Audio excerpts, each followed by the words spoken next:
Way back in the summer of 1999, I made a record using a piece of software called Cakewalk on a Windows 98 PC. I sampled one of this woman's greatest hit records and sampled a speech from this movie. I put them both together with a beat and a bass line, and away it went. Later that evening, my friend Chris came round, actual picture of him here. I played him the track, he loved it, he said play it again.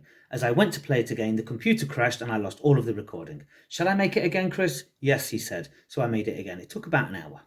The following evening, Judge Jules was playing at the club that I was one of the resident DJs at, called Progress, here in Derby. I deliberately played it before Jules went on. I played it, he loved it, he wanted a copy. Get me a copy, he said. So that week we pressed up 10 white labels and sent him a copy and Pete Tong a copy.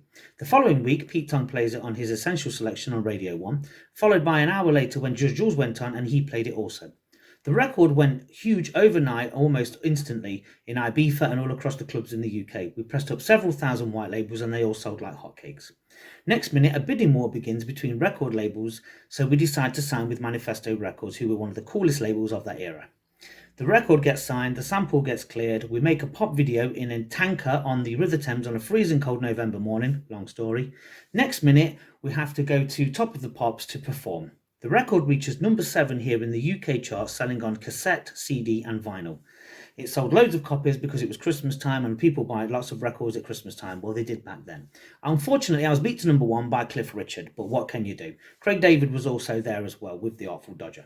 So that was my hit record excursion back in the late 1990s when I was known as the Boy Wonder. I am no longer a boy, I am now a middle-aged man, but I still make lots of funky music which you can check out still. So that's how I made my hit record, everybody, back in the 1990s. Go forth, crack on.